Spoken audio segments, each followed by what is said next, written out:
Welcome, everybody, to the Let Purple Rain podcast. Please like and subscribe. I'm your host, Joe Arpasi, otherwise known as Purple Rain. I started my CFF work in 2008, and after stepping away from the industry for 8 years, I returned in 2024 as Purple Rain. You can follow me on X at the handle that you see on the screen. You can find all of my content over at letpurplerain.com. I want to welcome today's guest, Nate Marchese. He is the co-host of the Defending the Natty podcast. You can find that podcast on Spotify and Apple Podcasts. He's also a writer over at campustocanton.com, and you can find him on X on the handle that's listed on the screen here. You know, I've seen you on other podcasts, and it's great having you on mine for the first time. Go ahead and tell everyone about your history in the CFF industry and some of the work that you've been doing. Yeah, man. Thanks for having me on, Joe. I'm excited to be here with you. I've followed your work from before you took your hiatus. I was familiar with you in the industry from way back when. I've like you. I've been playing this game for what feels like forever now. I want to say, it was probably 2007, 2008-ish whenever I first started and formed a league, and we had a bunch of fun with some college friends doing that, and it just kind of grew from there. And right around, I want to say it was right around 2013 or 2014, once DFS kind of started to come into play, is whenever I started to kind of get out there and just kind of get my name out there and try to give some tips and pointers and stuff like that for the CFF community as best I could. And just kind of grown from there a little bit through Twitter and everything, and then I hopped in with the C2C guys, Campus to Canton, like you mentioned, and been doing that for a couple 2 or 3 years now, and writing for them, and enjoy putting out the CFF guide that we do over there, and as well as a number of other articles throughout the year. Well, you also left out the freshman guide, which is currently available over at campustocanton.com. So go ahead and go check that out over there. And Campus to Canton really has an all-star cast. I mean, I've had several of you Campus to Canton guys on the show so far. The next podcast the next episode of this series, the CFF coaching systems, I've got Jared Palmgren on. So we're going to have another C2C guy on there. Yeah, if you guys haven't gone over there and checked them out, if you guys like doing Devi, you guys like doing Campus to Canton leagues, or just even if you're just into NFL and you want to get a leg up on rookie drafts, Campus to Canton is going to have a ton of great information for you guys. Yeah, absolutely. Appreciate that. Jumping into some announcements on my end here. We're wrapping up March with this episode here, so I'll be talking about April over at letpurplerain.com. I'm going to continue providing news and fantasy stock report updates from spring camps across the country. I'm also going to be continuing this 7-part CFF coaching systems series, going over the best offensive systems for a specific type of players. Example for today's topic is PPR, or points per reception, running backs. I'm going to have tons of great guests here like Nate. It's going to be an invaluable tool for your CFF drafts. You can find the entire series over at letpurplerain.com, and I have links to each and every article in the description below. I'm also extremely excited to bring you a special promotional event this year, so go ahead and check it out.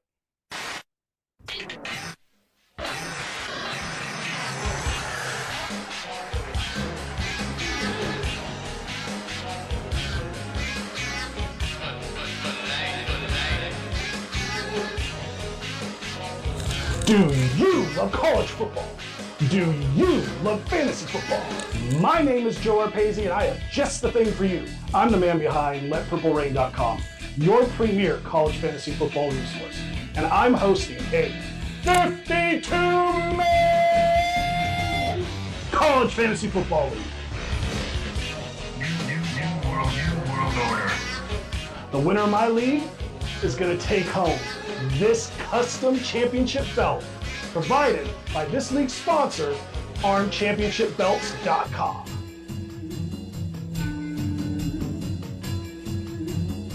If you want a chance to compete for this bad boy, go to letpurplerain.com and sign up to be a premium subscriber today. All premium subscribers are automatically entered into the drawings to see who makes this league, and I'm going to be running drawings from March all the way through July. That means the longer that you're a premium subscriber, the more chances you have to be entered into this 52-man challenge. Let me tell you something, brother. Winning this belt's not going to be easy. You're going to have to contend with the new world order of college fantasy football. You're not only going to be competing against me, you're going to be competing against Eric Proton from NBC Sports and FantasyPoints.com, Jaron Palmgren from Chasing the Natty Podcast and CampusToCanton.com, and John McKechnie from RotoWire.com. So go sign up today to become a premium subscriber at LetPurpleRain.com so you have a chance to get a golden ticket to the show. You're not going to want to miss out on a chance to win this baby because this belt is just woo, sweet!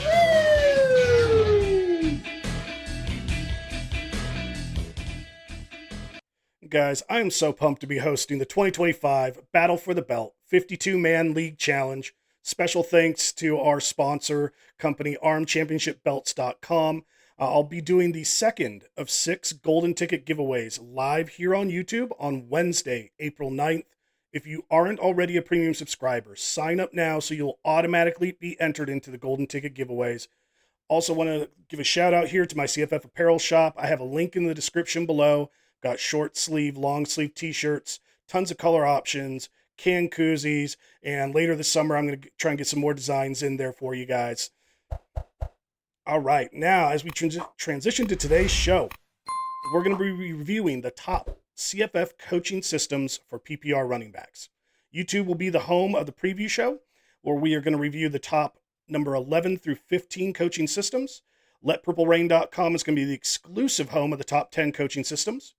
For a coaching system to qualify, that coach's career average for a running back one must average an 8% target workload and 2.5 plus receptions per game or 30 plus receptions per season.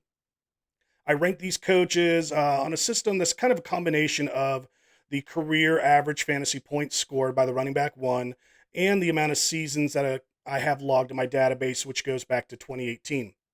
Coaches that have more data, more seasons in the database, they get a bump up in the ratings, and vice versa for coaches that I don't have very many years on.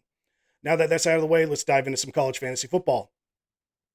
All right, let's start things off here with our number 15 coaching system. We have Trent Dilfer, the head coach at UAB. Players to watch this year are going to be Javon Jackson and Armani Goodwin. Dilfer has only had 2 seasons in his history with good performances from 2 different running backs.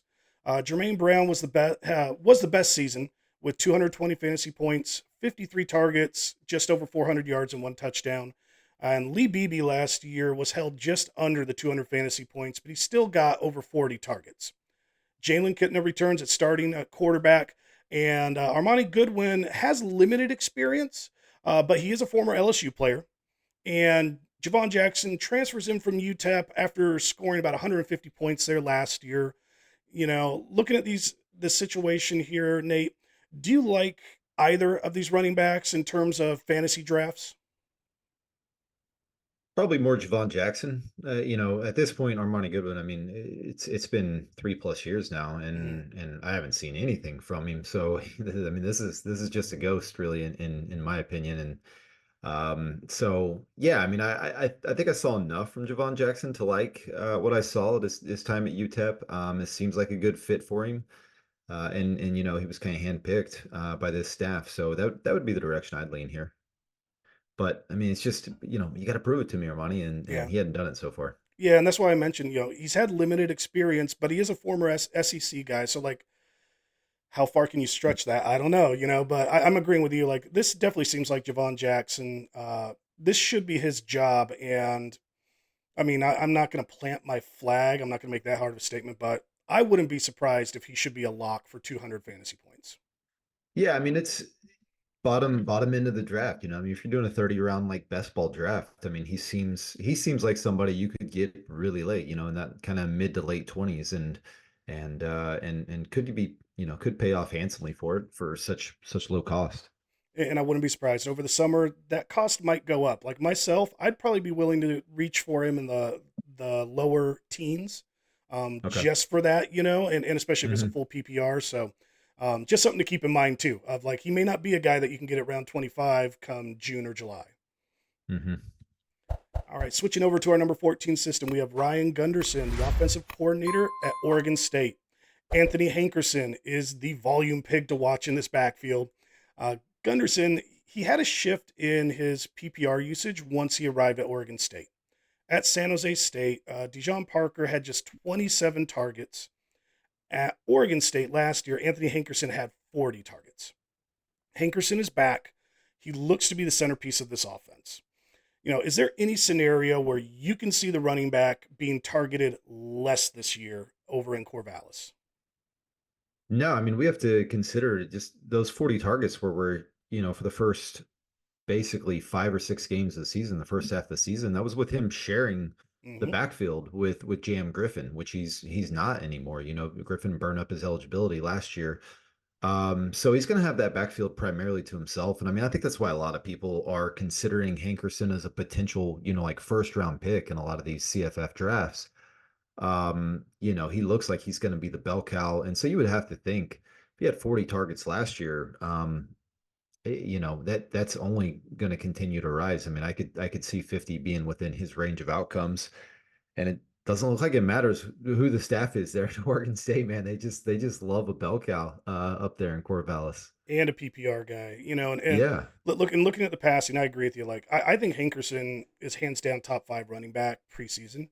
Okay. I'm slowly working through my first review of all the teams and starting to do initial projections, and I haven't.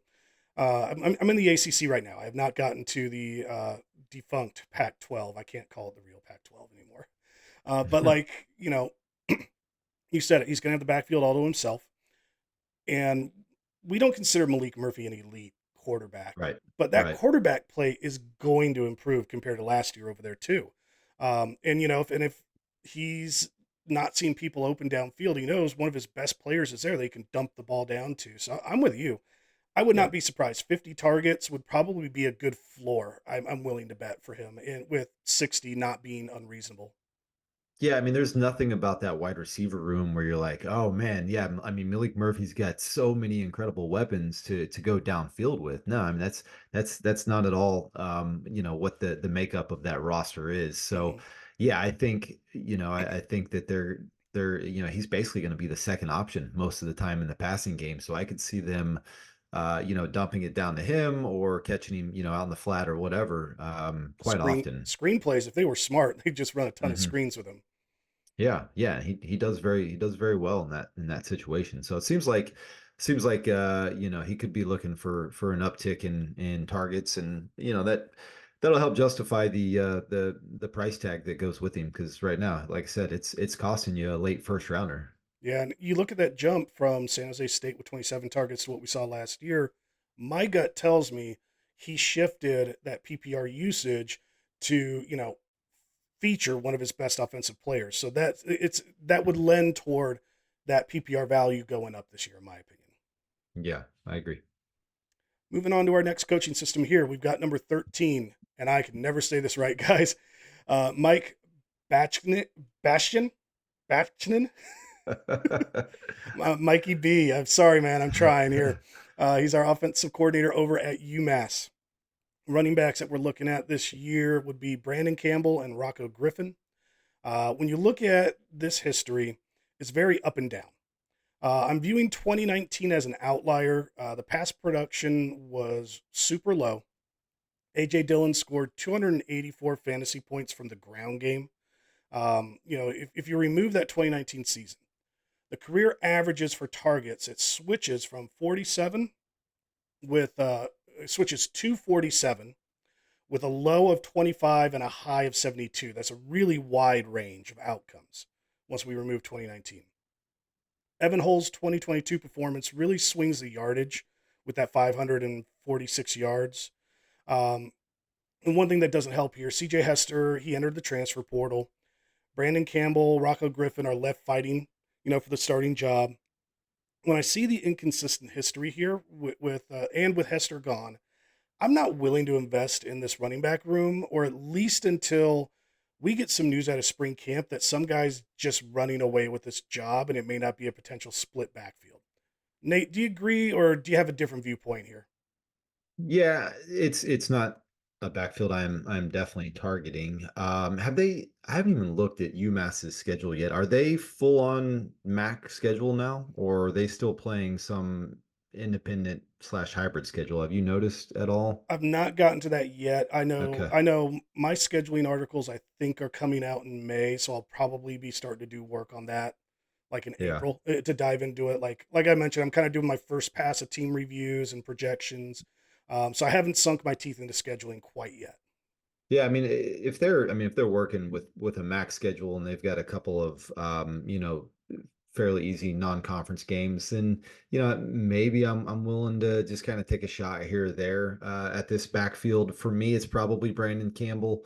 I know he kind of also falls in that Armani Goodwin bucket Hmm. where it's like, okay, you've been around, you've been at a couple different schools, and we still haven't seen much from you, but we hear you're really fast, and we hear at times you're actually really good. We just haven't seen it. So but I don't think there's anything special about Rocco Griffin. I mean, we're talking about the RB 3 or 4, at Hmm. UTEP the last couple of years, or at UTSA the last couple of years.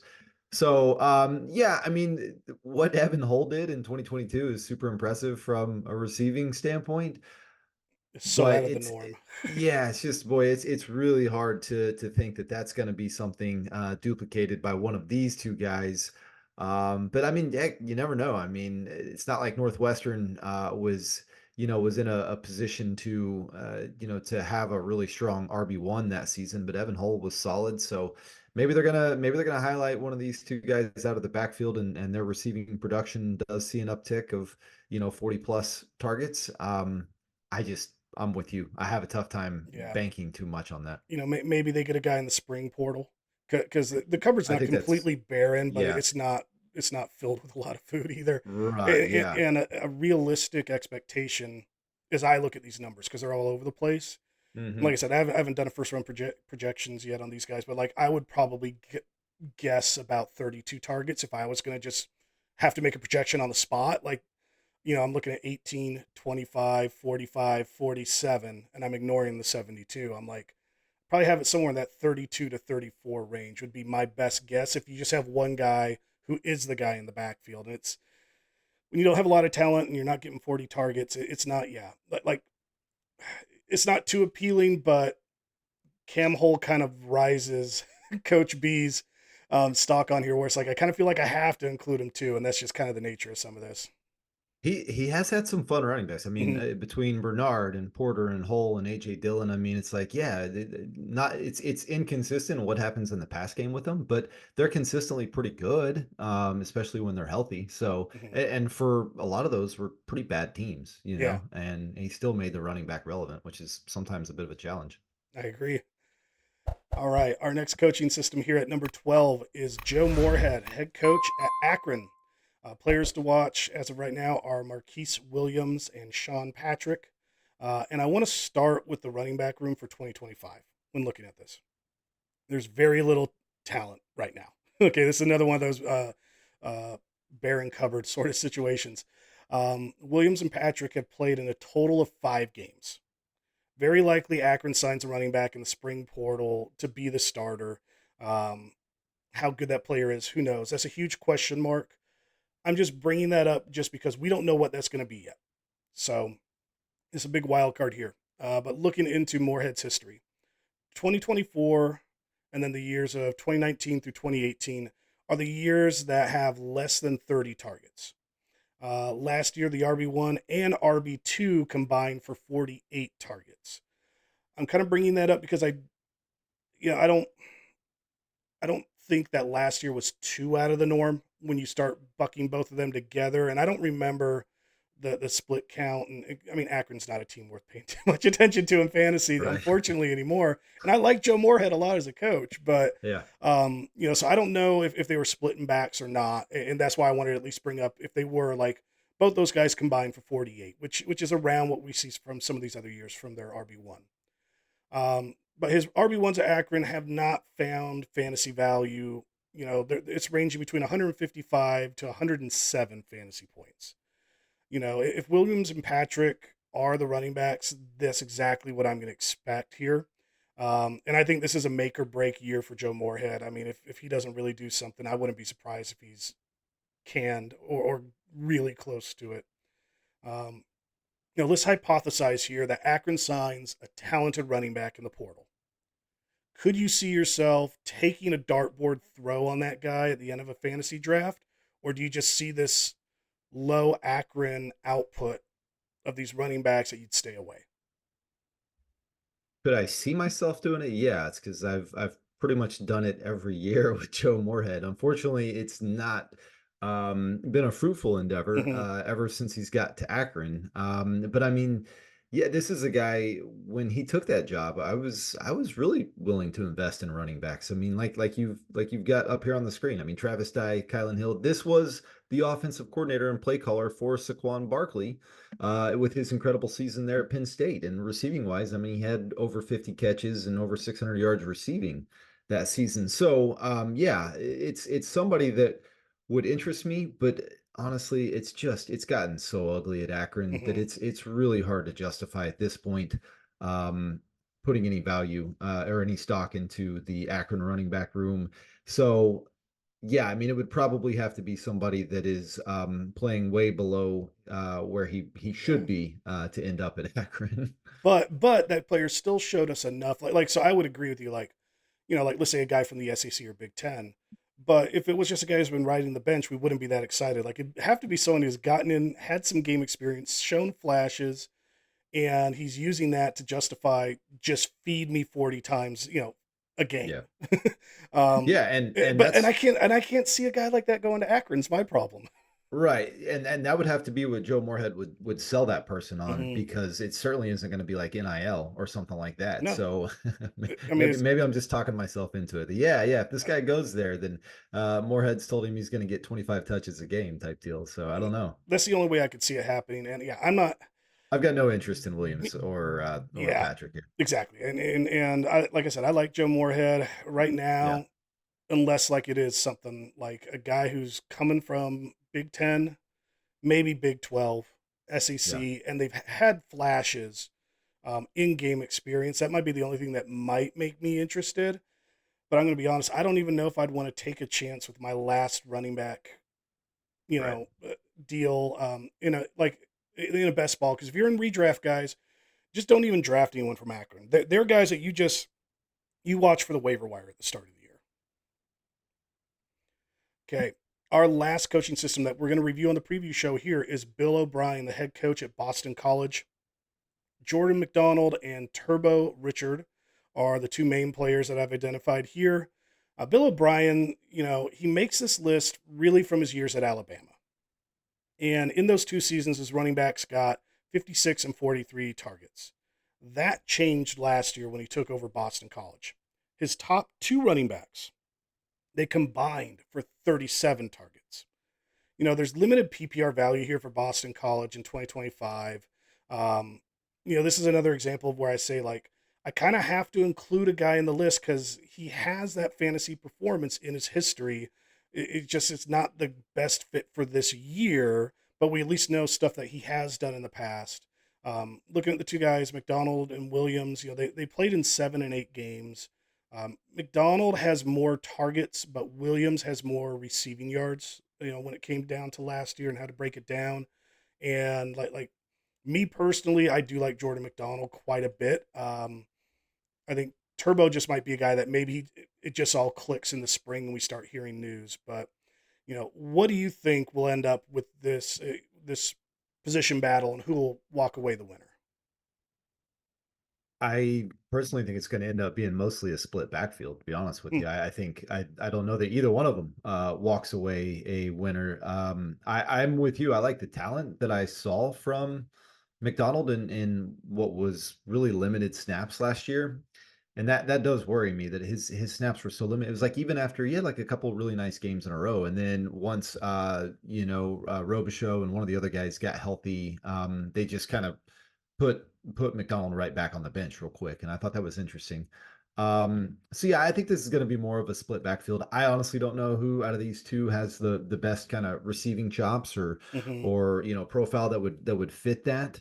I don't know that either one of them, are Gibbs or Brian Robinson, but this Bill O'Brien system it's a pro style system to the fullest. I mean that's the whole reason why Thomas Castellanos is no longer there. Yeah. And we know from Bill O'Brien's time in the NFL and really just most NFL play callers in general, they just pass the ball more to the running back. I mean, that just happens there more. So I think there's potential there. I just don't know that either one of these guys fit the profile of somebody that could garner, 40 to 50 targets. It may be more what we saw last year, to be honest. Yeah, and I think it's going to be more of what we saw last year based on the quarterback play. Sure. They've Yeah. got to find a huge leap in their quarterback play, I think, before that PPR value really starts to come into play.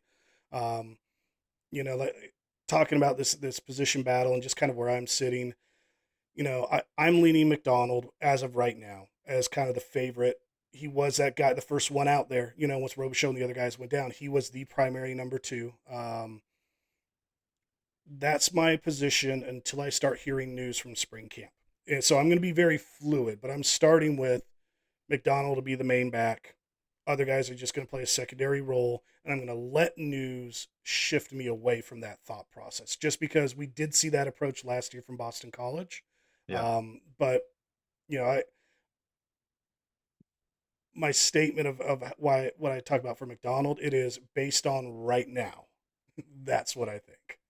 Yeah, I think I'm with you there. This is one where you can probably also, see what happens on the waiver wire, and Mhm. I would actually be quite intrigued, based off week one results, and I get an idea of kind of how that share gets divvied up.